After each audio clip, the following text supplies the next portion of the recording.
दशहरे के दिन थे। अचलगढ़ में उत्सव की तैयारियां हो रही थी। दरबारे आम में राज्य के मंत्रियों के स्थान पर अप्सराएं शोभायमान थीं। धर्मशालों और सरायों में घोड़े हिनहिना रहे थे। रियासत के नौकर, क्या छोटे क्या बड़े, रसद पहुंचाने के बहाने से दरबाजे आम में जमे रहते थे। किसी तरह हटाए न हटते थे। दरबारे खास में पंडित और पुजारी और महंत लोग आसन जमाए पाठ करते हुए नजर आते थे। वहां किसी राज्य के कर्मचारी की शक्ल न दिखाई देती थी। घी और पूजा की सामग्री न होने के कारण सुबह की पूजा शाम को होती थी। रसद न मिलने की वजह से पंडित लोग हवन के घी और मेवों के भोग के अग्निकुंड में डालते थे। दरबारे आम में अंग्रेजी प्रबंध था और दरबारे खास में राज्य का। राजा देवमल बड़े हौसलेमंद रईस थे। इस वार्षिक आनंदोत्सव में वह जी खोलकर रुपया खर्च करते। जिन दिनों अकाल पड़ा, राज्य के आधे आदमी भूखों तड़पकर मर गए। बुखार, हैजा और प्लेग में हजारों आदमी हर साल मृत्यु का ग्रास बन जाते थे। राज्य निर्धन था, इसलिए न वहां पाठशालाएं थी, न चिकित्सालय, न सड़कें। बरसात में रनिवास दलदल हो जाता और अंधेरी रातों में सरेशाम से घरों के दरवाजे बंद हो जाते। अंधेरी सड़कों पर चलना जान जोखिम था। ये सब और इनसे भी ज्यादा कष्टप्रद बातें स्वीकार थी, मगर ये कठिन था, असंभव था कि दुर्गा देवी का वार्षिक आनंदोत्सव न हो।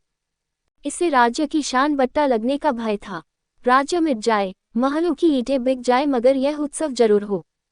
आसपास के राजे रईस आमंत्रित होते। उनके शामियानों से मीलों तक संगमरमर का एक शहर बस जाता। हफ्तों तक खूब चहल पहल धूमधाम रहती।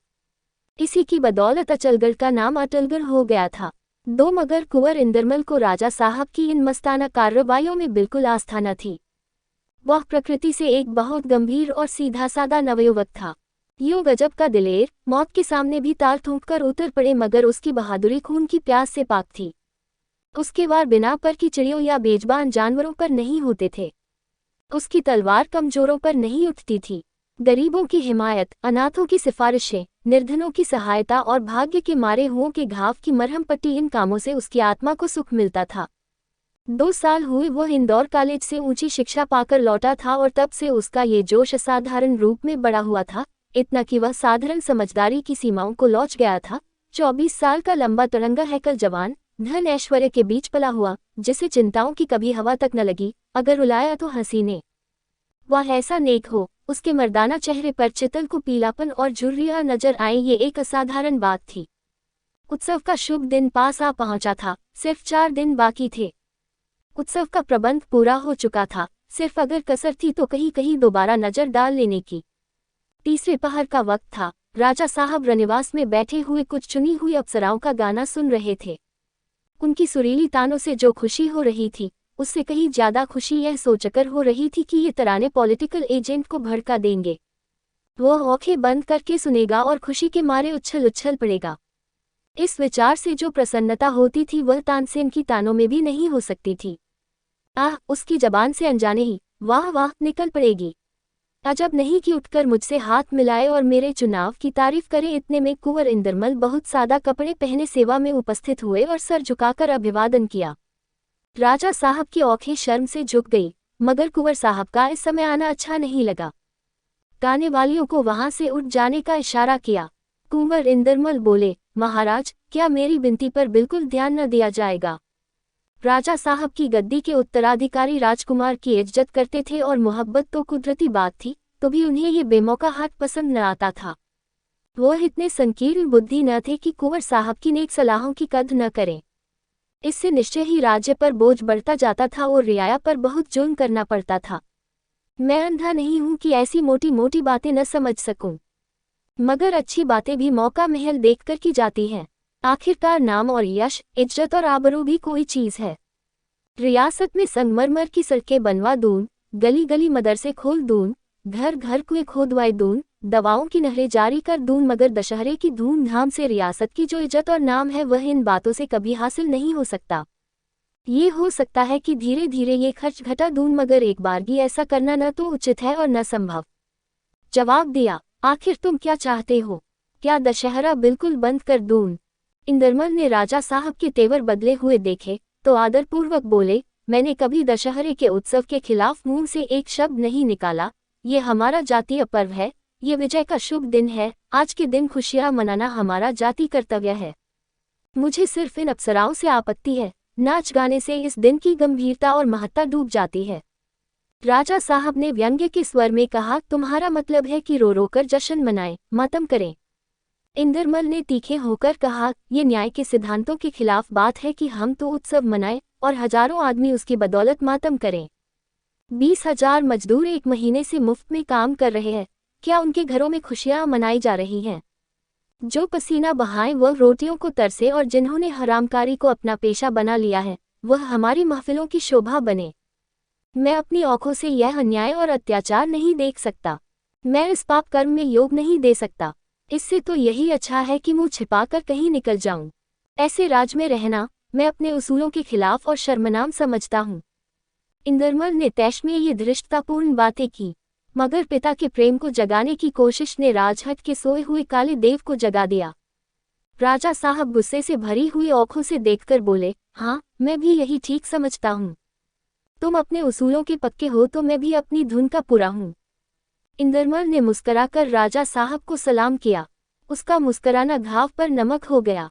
राजकुमार की आंखों में कुछ बूंदें शायद मरहम का काम देती। श्री राजकुमार ने इधर पीठ फेरी, उधर राजा साहब ने फिर अप्सराओं को बुलाया और फिर चित्त को प्रफुल्लित करने वाले गानों की आवाजें गूंजने लगी। उनके संगीत प्रेम की नदी कभी इतने जोर शोर से न उमड़ी थी। वाह वाह की बाढ़ आई हुई थी, तालियों का शोर मचा हुआ था और सुर की किश्ती उस पुरशोर दरिया में हिंडोले की तरह झूल रही थी। यहाँ तो नाच गाने का हंगामा गर्म था और रनिवास में रोने पीटने का। रानी भानकुंवर दुर्गा की पूजा करके लौट रही थी कि एक लौड़ी ने आकर यह मर्मांतक समाचार दिया। रानी ने आरती का थाल जमीन पर पटक दिया। वह 1 हफ्ते से दुर्गा का व्रत रखती थी। मृगछाले पर सोती और दूध का आहार करती थी। पांव थर्राए, जमीन पर गिर पड़ी। मुरझाया हुआ फूल हवा के झोंके को न सह सका। चेहरा संभल गई और रानी के चारों तरफ गोल बांधकर छाती और सिर पीटने लगी। कोहराम मच गया। आंखों में आंसू न सही, औंचलों से उनका पर्दा छिपा हुआ था, मगर गले में आवाज तो थी। इस वक्त उसी की जरूरत थी। उसी की बुलंदी और गरज में इस समय भाग्य की झलक छिपी हुई थी। लौडिया तो इस प्रकार स्वामी भक्ति का परिचय देने में व्यस्त थी और भानकुंवर अपने ख्यालों में डूबी हुई थी। कुंवर से ऐसी बेअदबी क्यों कर हुई, ये ख्याल में नहीं आता। उसने कभी मेरी बातों का जवाब नहीं दिया। जरूर राजा की जाति है। इसने इस नाच रंग का विरोध किया होगा, किया ही चाहिए। उन्हें क्या, जो कुछ बनेगी बिगड़ेगी उसे जिम्मे लगेगी। ये गुस्सेवर है ही, छल्ला गए होंगे, उसे सख्त सुस्त कहा होगा। बात की उसे कहाँ बर्दाश्त, यही तो उसमें बड़ा ऐब है। रुठकर कहीं चला गया होगा। मगर गया कहाँ? दुर्गा, तुम मेरे लाल की रक्षा करना, मैं उसे तुम्हारे सुपुर्द करती हूँ। अफसोस, ये गजब हो गया। मेरा राज्य सूना हो गया और इन्हें अपने राग रंग की सूझी हुई है। ये सोचते सोचते रानी के शरीर में कंपी आ गई। उठकर गुस्से से कौपती हुई वह बेधड़क नाच गाने की महफिल की तरफ चली। करीब पहुंची तो सुरीली ताने सुनाई दी। एक बर्छी सी जिगर में चुभ गई। आग पर तेल पड़ गया। रानी को देखते ही गाने वालियों में एक हलचल सी मच गई। कोई किसी कोने में जा छिपी, कोई गिरती पड़ती दरवाजे की तरफ भागी। राजा साहब ने रानी की तरफ घूर कर देखा। भयानक गुस्से का शोला सामने दहक रहा था। उनकी त्योरियों पर भी बल पड़ गए। खून बरसाती हुई आंखें आपस में मिली। मोम ने लोहे को सामना किया। रानी थर्राई हुई आवाज में बोली, मेरा इंदरमल कहाँ गया? ये कहते कहते उसकी आवाज रुक गई और होंठ कौप कर रह गए। राजा ने बेरुखी से जवाब दिया, मैं नहीं जानता। रानी सिसकिया भरकर बोली, आप नहीं जानते कि वह कल तीसरे पहर से गायब है और उसका कहीं पता नहीं। आपकी इन जहरीली नागिनों ने यह विष बोया है। अगर उसका बाल भी बौका हुआ तो उसके जिम्मेदार आप होंगे। राजा ने तुलसी से कहा, वह बड़ा घमंडी और बिनकहा हो गया है, मैं उसका मुंह नहीं देखना चाहता। रानी कुचले हुए सौंप की तरह ऐंठकर बोली, राजा, तुम्हारी जबान से यह बातें निकल रही हैं। हाय मेरा लो, मेरी आंखों की पुलती, मेरे जिगर का टुकड़ा, मेरा सब कुछ यूं उलोप हो जाए और इस बेरहम का दिल जरा भी न पसीजे। मेरे घर में आग लग जाए और यहाँ इंद्र का अखाड़ा सजा रहे। मैं खून के आंसू रोऊं और यहाँ खुशी के राग लापे जाएं। राजा के नथने फड़कने लगे। कड़क कर बोले, रानी भानकुंवर, अब जबान बंद करो। मैं इससे ज्यादा नहीं सुन सकता। बेहतर होगा कि तुम महल में चली जाओ। रानी ने बिफरी हुई शेरनी की तरह गर्दन उठाकर कहा, हाँ, मैं खुद जाती हूँ।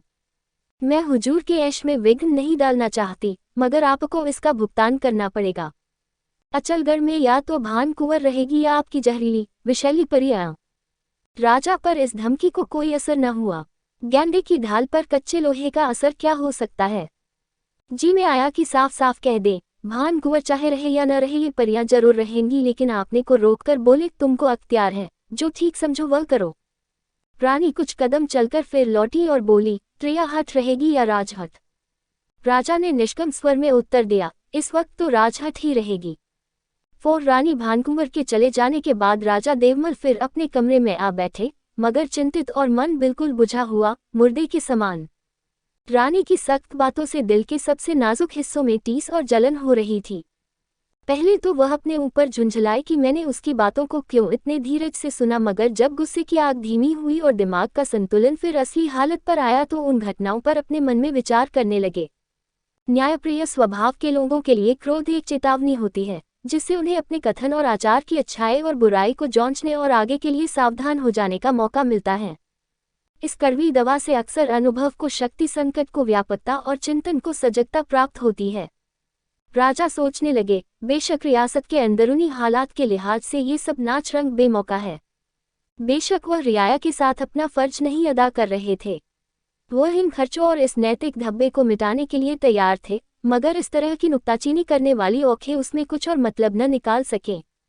रियासत की शान कायम रहे, इतना इंदरमल से उन्होंने साफ कह दिया था कि अगर इतने पर भी अपनी जिद से बाज नहीं आता तो उसकी ढिठाई है। हर एक मुमकिन पहलू से गौर करने पर राजा साहब के इस फैसले में जरा भी फेरफार न हुआ। कुंवर का यूं गायब हो जाना जरूर चिंता की बात है और रियासत के लिए उसके खतरनाक नतीजे हो सकते हैं, मगर वह अपने आप को इन नतीजों की जिम्मेदारियों से बिल्कुल बरी समझते थे। वो यह मानते थे कि इंदरमल के चले जाने के बाद उनका यह महफिल जमाना बेमौका और दूसरों को भड़काने वाला था, मगर इसका कुंवर के आखिरी फैसले पर क्या असर पड़ सकता है। कुंवर ऐसा नादां, नातजुर्बेकार और बुजदिल तो नहीं है कि आत्महत्या कर ले। हाँ, वह 2-4 दिन इधर उधर आवारा घूमेगा और अगर ईश्वर ने कुछ भी विवेक उसे दिया तो वह दुखी और लज्जित होकर जरूर चला आएगा। मैं खुद उसे ढूंढ निकालूंगा। वह ऐसा कठोर नहीं है कि अपने बूढ़े बाप की मजबूरी पर कुछ भी ध्यान न दे। इंदरमल से फारिग होकर राजा साहब का ध्यान रानी की तरफ पहुंचा और जब उसकी आग की तरह दहकती हुई बातें याद आईं तो गुस्से से बदन में पसीना आ गया और वह बेताब होकर उठकर टहलने लगे। बेशक मैं उसके साथ बेरहमी से पेश आया। माँ को अपनी औलाद ईमान से भी ज्यादा प्यारी होती है और उसका रुष्ट होना उचित था, मगर इन धमकियों के क्या माने। इसके सिवा कि वह उठकर मैके चली जाए और मुझे बदनाम करे, वह मेरा और क्या कर सकती है। अक्लमंदों ने कहा है कि औरत की आज बेवफा होती है, वह मीठे पानी की चंचल चुलबुली चमकीली धारा है, जिसकी गोद में चहकती और चिमटती है उसे बालू का ढेर बनाकर छोड़ती है। यही भानकुंवर है जिसकी नाचबरदारियां मोहब्बत का दर्जा रखती हैं। आह, क्या वह पिछली बातें भूल जाऊं, क्या उन्हें किस्सा समझकर दिल को तस्कीन दूं। इसी बीच में एक लौड़ी ने आकर कहा कि महारानी ने हाथी मंगवाया है और न जाने कहाँ जा रही हैं। कुछ बताती नहीं। राजा ने सुना और मुंह फेर लिया। 5 शहर इंदौर से 3 मील दूर उत्तर की तरफ घने पेड़ों के बीच में एक तालाब है जिसके चौदी जैसे चेहरे से काई का हरा मखमली घूंघट कभी नहीं उठता। कहते हैं किसी जमाने में उसके चारों तरफ पक्के घाट बने हुए थे, मगर इस वक्त तो सिर्फ यह अंशश्रुति बाकी थी जो कि इस दुनिया में अक्सर ईंट पत्थर की यादगारी से ज्यादा टिकाऊ हुआ करती है। तालाब के पूरब में एक पुराना मंदिर था, उसमें शिवजी राख की धूनी रिमाए खामोश बैठे हुए थे। अबाबीले और जंगली कबूतर उन्हीं अपनी मीठी बोलियां सुनाया करते, मगर उस वीराने में भी उनके भक्तों की कमी न थी। मंदिर के अंदर भरा हुआ पानी और बाहर बदबूदार कीचड़ इस भक्ति के प्रमाण थे। वह मुसाफिर जो इस तालाब में नहाता उसके एक लोटे पानी से अपने ईश्वर की प्यास बुझाता था।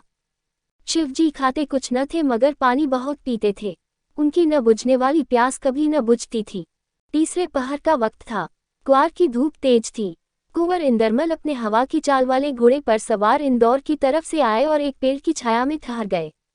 वह बहुत उदास थे। उन्होंने घोड़े को पेड़ से बांध दिया और खुद जीन के ऊपर डालने वाला कपड़ा बिछाकर लेट रहे। उन्हें अचलगढ़ से निकले आज तीसरा दिन है, मगर चिंताओं ने पलक नहीं झपकने दी। रानी भानकुंवर उसके दिल से एक पल के लिए भी दूर न होती थी। इस वक्त ठंडी हवा लगी तो नींद आ गई। सपने में देखने लगा कि जैसे रानी आई है और उसे गले लगाकर रो रही है। चौंक कर आंखें खोली तो रानी सचमुच सामने खड़ी उसकी तरफ आंसू भरी आंखों से ताक रही थी। वह उठ बैठा और माँ के पैरों को चूमा। मगर रानी ने ममता से उठाकर गले लगा लेने के बजाय अपने पाँव हटा लिए और मुंह से कुछ न बोली। इंदरमल ने कहा, माँ जी, आप मुझसे नाराज हैं। रानी ने रुखाई से जवाब दिया, मैं तुम्हारी कौन होती हूँ? कुंवर, आपको यकीन आए न आए, मैं जब से अचलगढ़ से चला हूँ एक पल के लिए भी आपका ख्याल दिल से दूर नहीं हुआ। अभी आप ही को सपने में देख रहा था। इन शब्दों ने रानी का गुस्सा ठंडा किया। कुंवर की ओर से निश्चित होकर अब वह राजा का ध्यान कर रही थी। उसने कुंवर से पूछा, तुम 3 दिन कहाँ रहे? कुंवर ने जवाब दिया, क्या बताऊं, कहाँ रहा? इंदौर चला गया था, वहां पॉलिटिकल एजेंट से सारी कथा कह सुनाई। रानी ने ये सुना तो माथा पीटकर बोली, तुमने गजब कर दिया, आग लगा दी। इंदरमल, क्या करूं, खुद पछताता हूँ। उस वक्त यही धुन सवार थी। रानी, मुझे जिन बातों का डर था वह सब हो गई। अब कौन मुंह लेकर अचलगढ़ जाएंगे? इंदरमल, मेरा जी चाहता है कि अपना गला घोंट लूं। रानी, गुस्सा बुरी बला है। तुम्हारे आने के बाद मैंने रार मचाए और खुद यही इरादा करके इंदौर जा रही थी, रास्ते में तुम मिल गए। यह बातें हो ही रही थी कि सामने से बहेलियों और सौदनियों की एक लंबी कतार आती हुई दिखाई दी। चौड़नियों पर मर्द सवार थे, सुरमा लगी आंखों वाले, पेचदार जुल्फों वाले। बहेलियों में हुस्न के जलवे थे, शौक निगाहें, बेधड़क चितवने। यह नाच रंग वालों का काफिला था जो अचलगढ़ से निराश और खिन चला आता था। उन्होंने रानी की सवारी देखी और कुंवर का घोड़ा पहचान लिया। घमंड से सलाम किया मगर बोले नहीं। जब वह दूर निकल गए तो कुंवर ने जोर से कहकहा मारा। ये विजय का नारा था।